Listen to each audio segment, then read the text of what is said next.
Nandito ka na naman. Dito kami ni Mama. Eh, bakit ka na dito? Eh, kasi gusto daw kausapin ng tatay mo si Mama. Tapos, namimiss na din namin kayo. Ikaw, di mo ba kami namimiss? Hindi. Ano yan? Ito? Family picture namin. Si Popa, ako at si Mama. Tingnan mo, oh.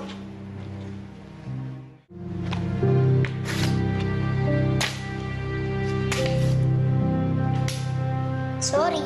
Ano, bakit mo ginawa yun? Hindi ko naman sinasadya eh. Ano hindi sinasadya?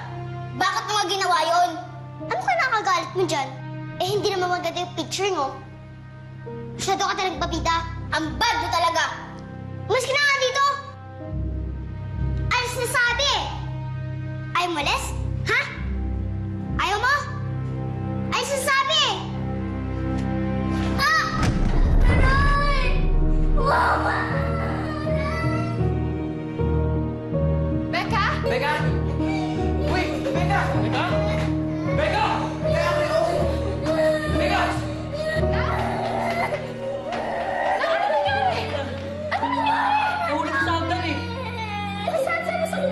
Paano nangyari yun? Hindi nakarinig. Eh, narinig ko po parang nagtatalo yung dalawang bata eh.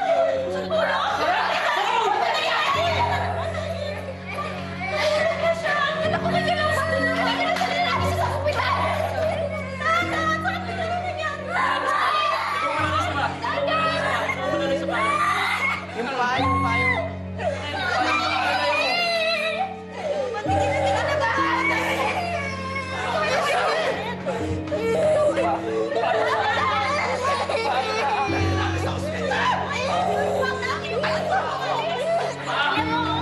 Hey, what happened? Halika na. Hello? Sarah, ano nangyari kay Becca? Narinig ko umiyak siya. Hello, ito po ang ako timing. Dadali namin si Becca sa ospital. Sige na. Saan hospital? Sarah, text mo naman sa akin. Pupunta ako ngayon. Thank you. Edward, saan ka pupunta? Ma, kailangan ko puntahan si Becca. Ha? Naiyak na iyak yung bata eh. Kinagaling siya sa O, hospital teka, sasama ako.